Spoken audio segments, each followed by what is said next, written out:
বিএনপির এক দুদু বলছিল যে পেশাব দিয়ে ভাষা দিবি তোর এই কথা বলার পরে যা টলের শিকার আছে যে এত বছর ম্যাডামের দরজায় এতগুলো বায়ুর ট্রাক ছিল, তোমার পেশাব তখন কোথায় ছিল?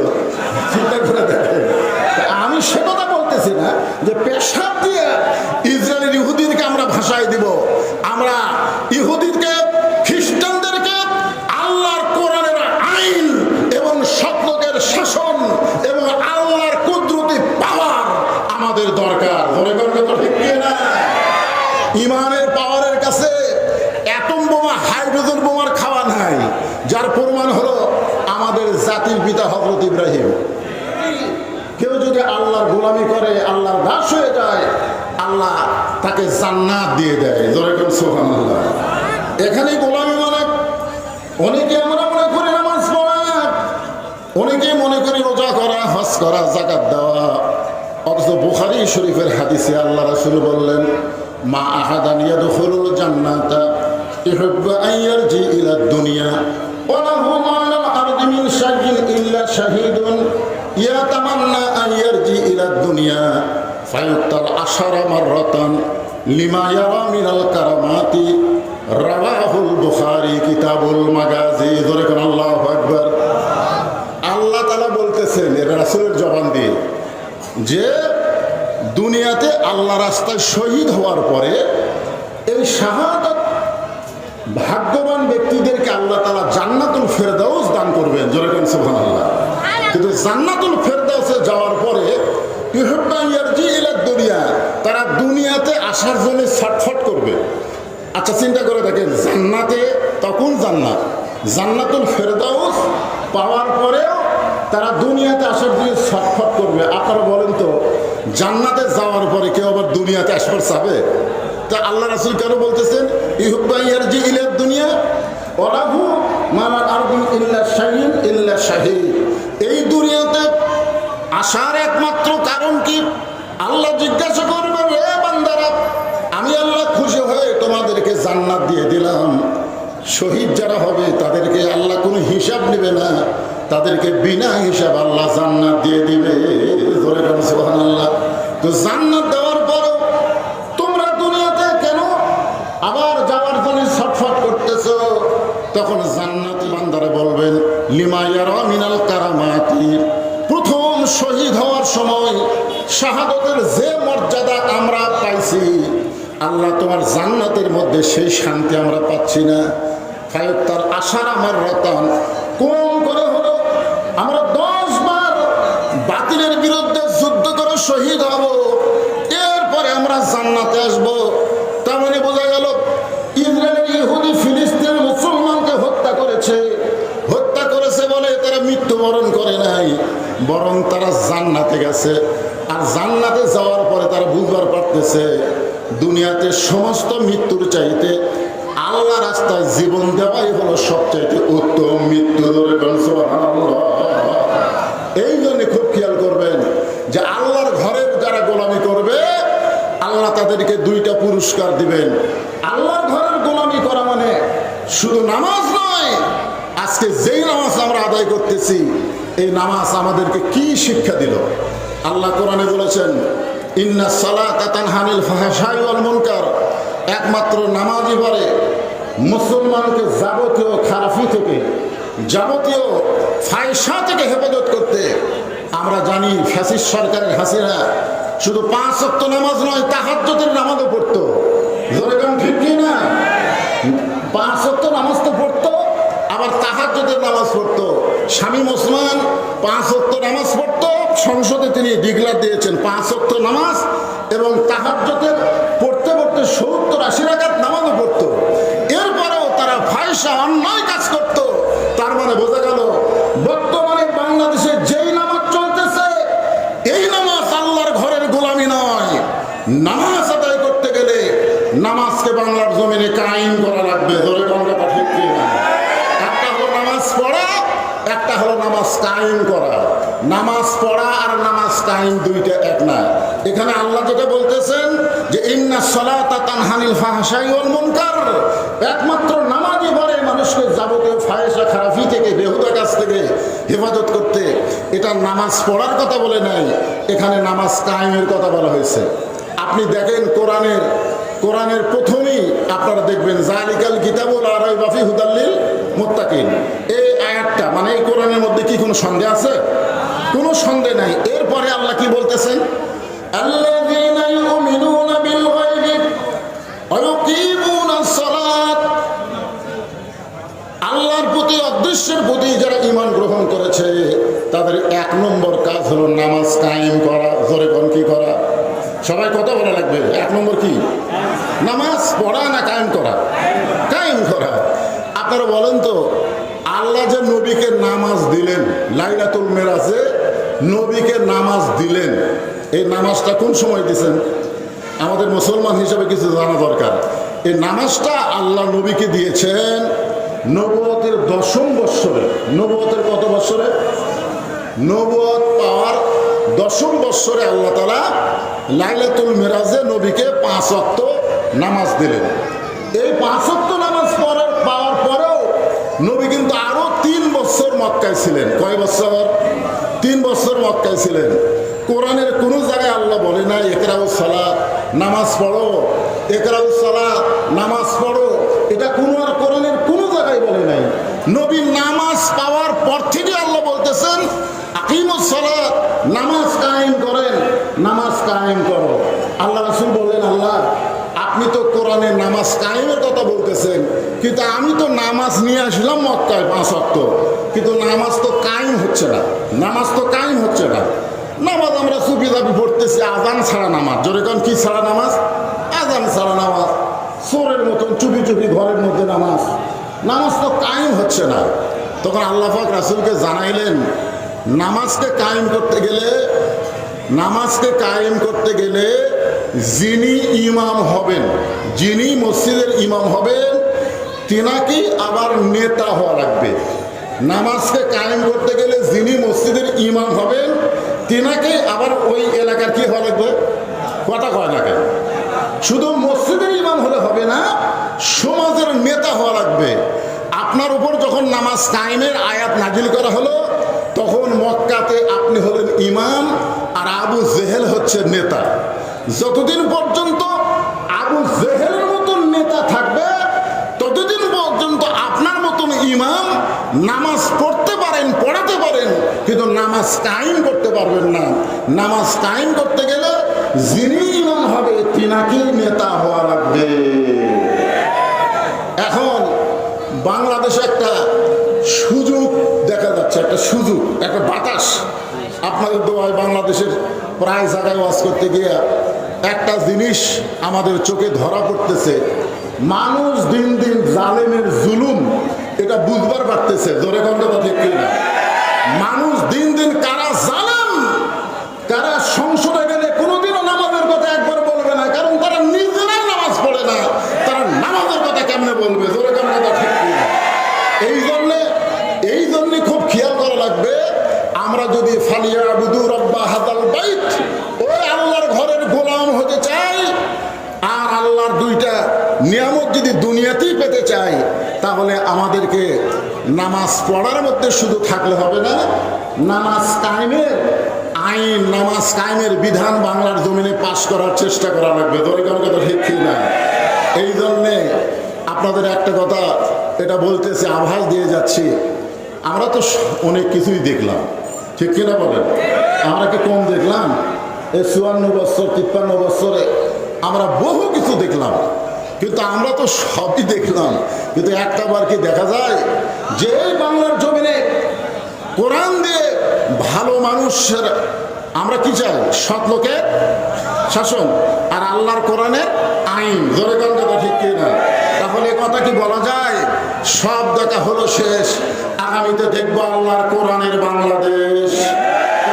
দেখতে চান? দুই হাত তুলে আল্লাহকে দেখান।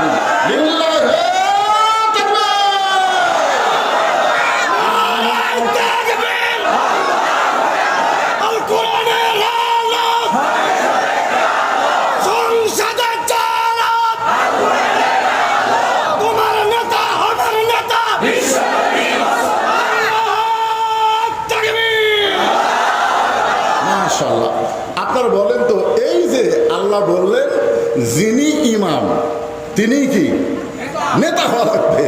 এই জন্য আল্লাহ তাআলা নামাজ, শুধুমাত্র নামাজ নয়, ফালিয়াবুদু রাব্বা হাযাল বাইত, আল্লাহর গোলামি করার জন্য আল্লাহ তাআলা নবীকে হিজরত করালেন। নবীকে হিজরত করালেন, নবী গেলেন মদিনায়। নবী নিজে ইমাম এবং নবী নিজেই রাষ্ট্রনায়ক।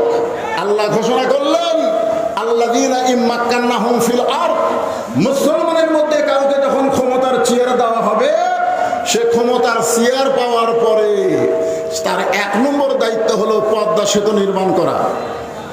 1 নম্বর দায়িত্ব হলো বাল্য বিবাহ বন্ধ করা। 1 নম্বর দায়িত্ব হলো মাদক মুক্ত সমাজ গড়া। এগুলো সবই দায়িত্ব হতে পারে, কিন্তু 1 নম্বর কাজ হচ্ছে নামাজ কায়েমের বিল পাস করা। ধরে কথা ঠিক না?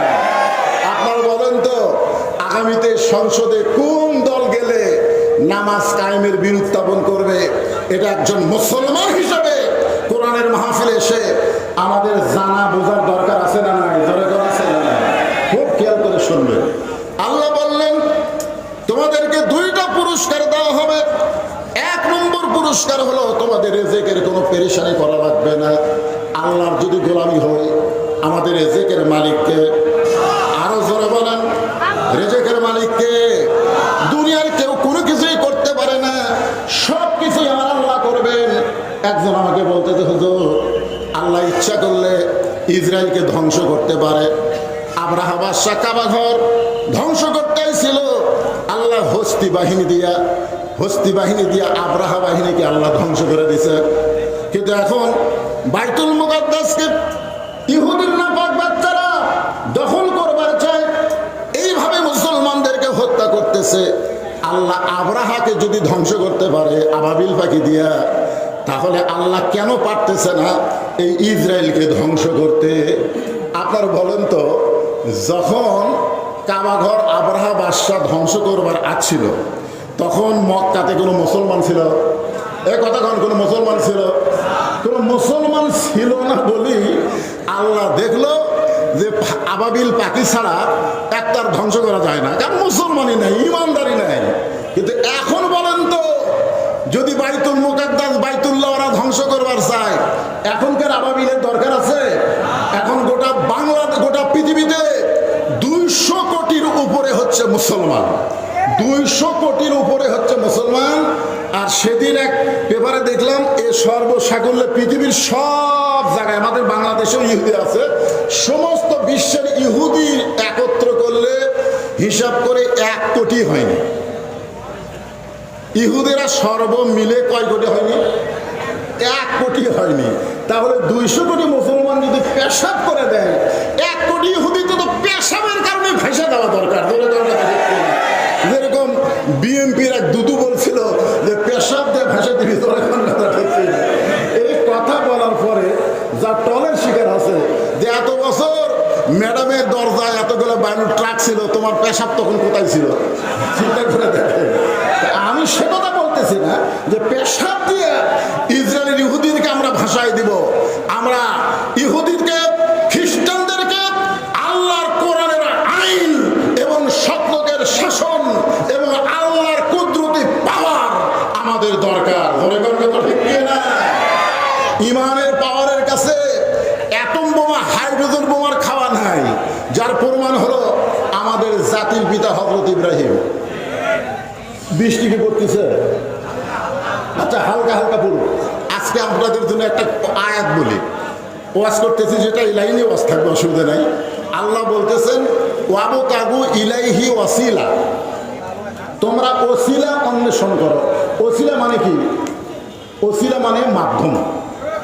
এখানে ওসিলা মানে আল্লাহর কোরআন, আল্লাহ রাসূল বোঝানো হয়েছে।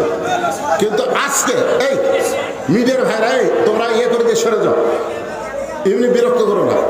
এই শোনেন, আজকের ওসিলা যদি আল্লাহ এটা করে, এটা যদি করে যে তোমরা জীবনে বহু পাপ করছো, ঠিক আছে, কিন্তু আজকে কোরআনের আলোচনা শুনতে গিয়া যাদের শরীরে বৃষ্টির পানি পড়বে, যাদের শরীরে বৃষ্টির পানি পড়বে, ওই দেহের জন্য আমি আল্লাহ জাহান্নামের আগুন ওসিলা হিসাবে হারাম করে দিলাম। যদি আল্লাহ একটা সুযোগ দেয়, জীবনে তো দুনিয়ার কাজ করতে বহু ভিজলেন, ভিজেননি? কেউ কি কম ভিজেন নেই? আল্লাহ যদি বলে আজকে যাদের শরীরে বৃষ্টির পানি পড়বে, ওই শরীরে বৃষ্টির পানি হচ্ছে সারিবাদী সালসা, এক বছরে 2 বছরে তার কোনো ওষুধ খাওয়া লাগবে না। ওই পানিটাই হলো অনুনাজ্জিলু মিনাল কোরআনি মা হুয়া শিফাউ ওয়া রাহমাতুল লিল মুমিনিন। আল্লাহু আকবার। কোরআনের মাহফিলে এসেছেন, এই কোরআনকে আল্লাহ যাবতীয় রোগের ঔষধ হিসাবে ঘোষণা করছে। তাই যদি একটু বৃষ্টির পানি পড়ে আপনারা আনসান করবেন না, বিরক্ত হবেন না। আর মানুষ যখন ধৈর্যশীল হয়, ইন্নাল্লাহা মা'আস সাবিরিন, ধৈর্যশীলদের সঙ্গে কে থাকে? তো বৃষ্টির পানি আসার পরও আপনারা যখন মাহফিল ছাড়বেন না, তখন আপনাদের সাথে কে আছে? তা আপনারাও ভিজবেন, আল্লাহ ভিজবি না। না কি মনে করতেছেন? এটা কি আমার কথা না আল্লাহর কথা? নিশ্চয় আল্লাহ ধৈর্যশীলদের সঙ্গে, ইন্নাল্লাহা মা মানে কি?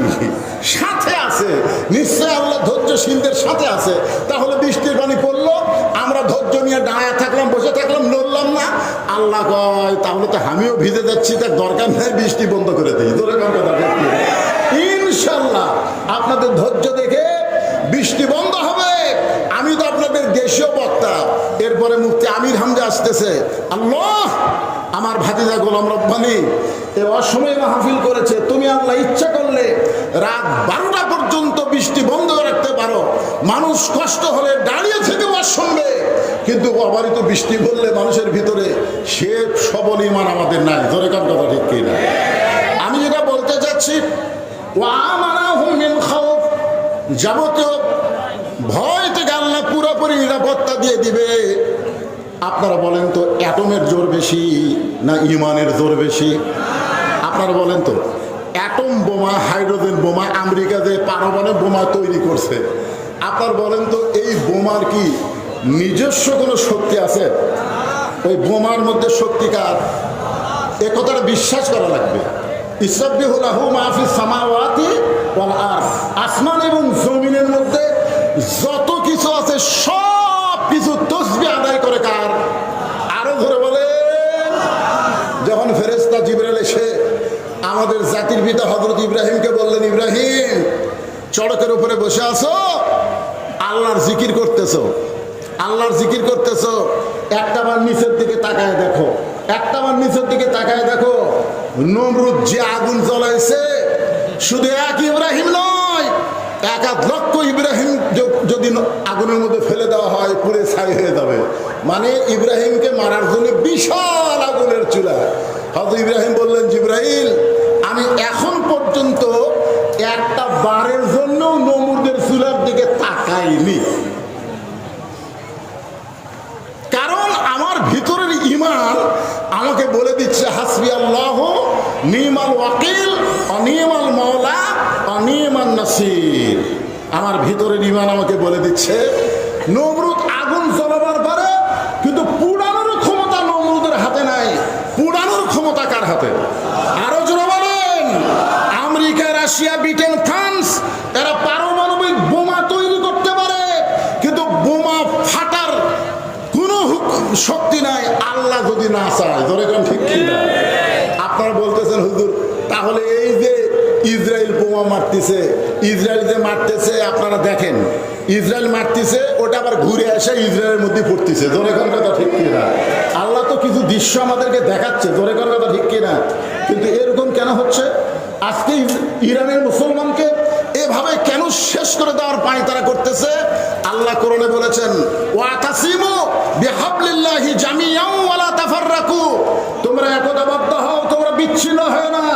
বিশ্বের 200 কোটি মুসলমান একটা বারের জন্য এখানে যেরকম তাকবীর দিল, বিশ্বের 200 কোটি মুসলমান এক হয়ে আল্লাহু আকবার বলে তাকবীর দেয়, পৃথিবীর সমস্ত নাস্তিকদের নিয়ন্ত্রণ খুলে যাবে। কিন্তু আমরা এক হতে পারতেছি না। আজকে আপনারা দেখেন ইরানে আমেরিকার রণতরী আমেরিকাকে শেল্টার দিয়েছে মুসলমানের কিছু দেশ, মুসলমানের কিছু দেশ জায়গা দিয়েছে। ইরানের আয়াতুল্লাহ বলেছে যদি সময় হয় আমরা সেই অস্ত্র প্রয়োগ করব, সেই অস্ত্র হোক। মানে এখনো কিন্তু অস্ত্র প্রয়োগ করেনি, এখন খেল তামাশা হচ্ছে। ধরে কারণ কি হচ্ছে? ইরানের হাতে এমন কিছু অস্ত্র, আসলে সে অস্ত্র কিছুই না, সে অস্ত্রের নাম হলো ইমান। জোরেকার নাম কি? ইমানের বলে বলিয়ান হয়ে আমি একটা দৃষ্টান্ত দেই। বাড়িওয়ালা যদি ন্যাংরাও হয় আর চোর যদি আমার মতন শক্তিশালীও হয়, আপনারা খুব খেয়াল করবেন, বাড়িওয়ালা কি ন্যাংরা, দুই পাই ন্যাংরা, হাঁটতেই পারে না, কিন্তু বাড়িওয়ালা সজাগ আছে, বাড়িওয়ালা চেতন আছে। আর আমার মতন জুয়ান তাগড়া চোর এসে গভীর রাত্রে চুরি করার জন্য কেবল মশান নিছে, এমন সময় যদি বাড়িওয়ালা বলে কে রে, আপনারা বলেন তো চোর কি চুরি করবি না দৌড় দিবি? কারণ বাড়িওয়ালাকে হাঁটতে পারায়, বাড়িওয়ালা কি ন্যাংরা, জোরে কান কি ন্যাংরা, কিন্তু বাড়িওয়ালা কি আছে? সজাগ আছে। বাড়িওয়ালা কি আছে? সজাগ আছে। তাহলে এখানে বোঝা গেল চোর যেটা করতেছে এটা হলো অন্যায়, আর বাড়িওয়ালা যে বলতেছে কে রে, এইটা হলো ন্যায়। গোটা পৃথিবীতে আমায় ইয়াবতাগি গায়রা ইসলাম দীনান ফালাই ইউকবালা মিনহু, একমাত্র ইসলাম ছাড়া অন্য কোন জীবন বিধান আল্লাহ কবুল করবে না। ধরে গণনা ঢেকে না, আমাদের অস্ত্র নাই, আমরা ন্যাংরা হলেও আমাদের পাওয়ার আছে ইমানের। ধরে গণনা ঠিক কিনা? আমেরিকা, রাশিয়া, ব্রিটেন, ফ্রান্স আর হচ্ছে চোর। একটাবার যদি ইমানের বলে বলিয়ান হয়ে কে রে বলতে পারি, ওরা দৌড়ে পাহাড়ের গুহার মধ্যে লুকাবে। ধরে গণনা ঠিক কিনা? আপনারা দেখেন ইসরায়েলের ইহুদিরা এখন বাংকারের মধ্যে লুকে আছে। ধরে গণনা ঠিক কিনা? লুকাস কেন? লুকাস কেন? বাংকারের মধ্যে লুকে আছে। একজন আজকে সাংবাদিকের সামনে বলল যে সারা রাত আমরা বাংকারের মধ্যে লুকা থাকি আর দিনের বেলা মাথা বার করে দেখি খবর কি। শোনেন, শুধু ইরানের সাথে গোটা বিশ্বের সমস্ত মুসলমান যদি এক হবার পারে, তাহলে ইসরায়েলের মানচিত্র পৃথিবীর জমিনে থাকবে না। ধরে কথা ঠিক না? আল্লাহর কোরআনের জন্য, সৎ লোকের শাসনের জন্য গোটা বাংলাদেশ যদি এক হতে পারে, তাহলে আগামীতে আর কোন জালেম বাংলার ক্ষমতায় আসতে পারবে না। ধরে কথা ঠিক না? আমাদেরকে এক হতে হবে। ফালিয়াবুদু রব্বা হাযাল বাইত, আমরা আল্লাহ সেই ঘরের গোলাম হব। গোলাম হওয়ার সঙ্গে সঙ্গে আল্লাহ বললেন তোমাদেরকে দুইটা পুরস্কার দেওয়া হবে। এক নম্বর পুরস্কার হলো তোমাদের রেজেক নিয়ে কোনো পেরেশানি করা লাগবে না। আপনারা বলেন তো রেজেক দেওয়ার মালিককে? আরো জোরে বলেন মালিককে। তাহলে বিশ্বাস করলেন আল্লাহর নাম হলো রাজ্জাক। ওমা মিন দাব্বাতিন ফিল আরদি ইল্লা আলাল্লাহি রিজকুহা, পৃথিবীতে এমন কোনো বিচরণশীল প্রাণী নাই যার রিজেকের ব্যবস্থা আমার আল্লাহ করে নাই। আর দুই নম্বর হলো ওয়া আমানাহুম মিন খাউফ, যাবতীয় ভয় ভীতি থেকে আল্লাহ পুরাপুরি নিরাপত্তা দান করে দেবে। আমরা মৃত্যুর ভয় করব না, আমরা মৃত্যুর ভয় করব না, কারণ মুসলমান মরে না, মুসলমান দুনিয়া থেকে বিদায় নেয় আর আল্লাহর জান্নাতের মধ্যে তারা প্রবেশ করে। এই জন্য আল্লাহ বলেছেন ওয়ালা তামুতুন্না ইল্লা ওয়া আনতুম মুসলিমুন, তোমরা মুসলমান না হয়ে মৃত্যুবরণ করো না। মুসলমান হয়ে যদি আমরা মরতে চাই, তাহলে আল্লাহর গোলামি ছাড়া কোনো উপায়, জোরে বলেন আল্লাহর গোলামি ছাড়া কোনো উপায় নাই। আমরা একটু আল্লাহর কাছে বলি তো, আল্লাহ আল্লাহ তুমি ইচ্ছা করলে রাত 12টা পর্যন্ত বৃষ্টি বন্ধ রাখতে পারো কি? আল্লাহর কাছে বলতে পারি না? বলেন আল্লাহ এই কোরআনের জন্যে, এই কোরআনের মাহফিলের জন্যে বৃষ্টি দাও। আল্লাহর কাছে আমরা বলতে পারবো না বৃষ্টি বন্ধ করো? আল্লাহ এই কোরআনের মাহফিলের জন্য, কোরআনের উসিলায় আল্লাহ তুমি রাত 12টা পর্যন্ত অন্তত এই এলাকায় বৃষ্টি দিও না। এরকম একটা দোয়া কি করা যায় ভাইজান? বারবার আপনারা ওয়াজ শুনতেছেন এবং উপর দিকে খেয়াল করতেছেন, কারণ খেয়াল যদি চারিদিকে করেন তখন দেখবেন আসল জিনিস আপনারা বুঝতে পারবেন না। আসল জিনিস তো বোঝা লাগবে না? কি বলতেছে? লিমা ইয়ারো মিনাল কারামাতি, আল্লাহ প্রথম শহীদ হওয়ার সময় শাহাদতের যে শান্তি পাইছি, ফায়ত্তাল আশারা মাররাতান, কম করে হলেও 10 বার শহীদ হব, তারপরে জান্নাতে আসবো। এখন জান্নাতে থাকতে ভালো লাগে না, আমরা দুনিয়াতে আবার ফিরে যাবার চাই। তাহলে কি বুঝতেছেন? মুসলমানকে যে হত্যা করা হচ্ছে, এই মুসলমানেরা জান্নাতের মধ্যে গিয়েও শান্তি পাবে না। বুখারী শরীফের হাদিস অনুযায়ী আর একটা হাদিস আমি আপনাদের বলি, মান সাআলাল্লাহু তাআলা আর শাহাদাতা বিসিদিকিন বাল্লাকাহুল্লাহু মানাজিলা শুহাদা ওয়াই মাতা আলা ফিরাশিহি। কেউ যদি আল্লাহ রাস্তায় শাহাদতের তামান্না নিয়ে এই কোরআনের দল করে, ধরে কোন কিসের দল করে? কথা বলেন না কেন, কিসের দল করে?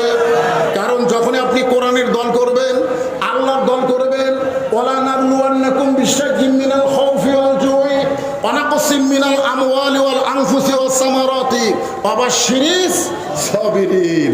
আপনি যখন কোরআনের দল করবেন, কোরআনের আন্দোলন করবেন, বাংলাদেশের কোরআন দেয়া পার্লামেন্ট চলবে বা সৎ লোকের শাসন চাবেন, তখন আল্লাহ তাআলা আল্লাহ রাসূল বলতেছেন যে সেই ব্যক্তি যদি নিজের বিছনাতে মৃত্যুবরণ করে, সে ব্যক্তি কোথায়?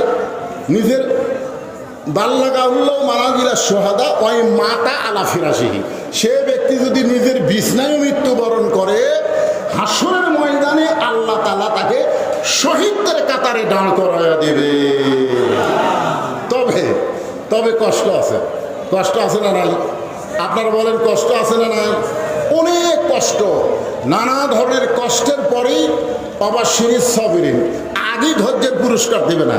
একটা মা যদি সন্তান নিতে চায়, জীবনে কোনোদিন সন্তান হয়নি, এবার প্রথমেই সন্তান হবে, আমার মা বোনেরা যারা পর্দার অন্তরে বসে আছে, আমি তাদেরকে বলবো, মা, আমাদের মায়েরা, আমাদের দাদিরা, আমাদের নানিরা কোনোদিন সিজার করে বাচ্চা নেয় নাই, তারা নর্মালে বাচ্চা নিয়েছে। জোরে কোন কথা ঠিক কিনা? কথা বলে।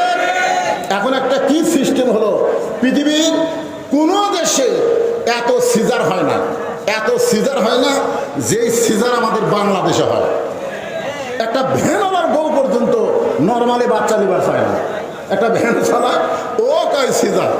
শোনেন, বাচ্চা হওয়ার আমার মায়েরা যারা পর্দার অন্তর আছে, আজকে আমাদের সন্তানগুলো, অধিকাংশ সন্তান, ছোট ছোট বাচ্চারা এই নষ্ট হওয়ার পিছনে কারণ হলো সিজার। কারণ কি? সিজার। আমার মায়েদের বলতেছি, মা, প্রথম বাচ্চা হবে, আল্লাহ রাসূল কেন বললেন মায়ের পায়ের তলে জান্নাত, মায়ের পায়ের তলে জান্নাত? এ কথা বলার পিছনে কারণ আছে না নাই? কি কারণ? একটা সন্তানের জন্য মা বেশি করে না বাপ বেশি করে? মা কি করে? খালি 10 মাস 10 দিন পেটের মধ্যে থসে, বার হওয়ার পর থেকেই বাপের দায়িত্ব। ধরে কথা কর না কেন ভাই? যা কিছু কেনা লাগবে কে? এই সন্তানকে লেখাপড়ার জন্য চিন্তা কে করে? বাপ করে না মা করে? লেখাপড়া টাকা পয়সা যত খরচ সব কে করে? বাপ করে। আমি তো চিন্তা করি, একটা সন্তানকে শুধু 10 মাস 10 দিন পেটে থই আর 2.5 বছর দুধ পান করাই, এরপর আর মায়ের কোনো কষ্ট না, সমস্ত কষ্ট হলো বাপের কষ্ট। ধরে কথা কর না কেন? তারপরেও বাপের পায়ের তলে জান্নাত নয়, মায়ের পায়ের তলে জান্নাত। এটা কি বোঝা লাগবে না? এটা বোঝা লাগবে তো। কি বলবো প্রসবের কথা, মা বিনে সেই ব্যথা কেউ তো বুঝবে না। মাজন ঠেকিয়া সন্তানের দায়, অকালে মা মারা যায়, কেন সে মায়ের ভক্তি করো না? এমন দরদি ভাবে কেউ হবে না আমার মা গো।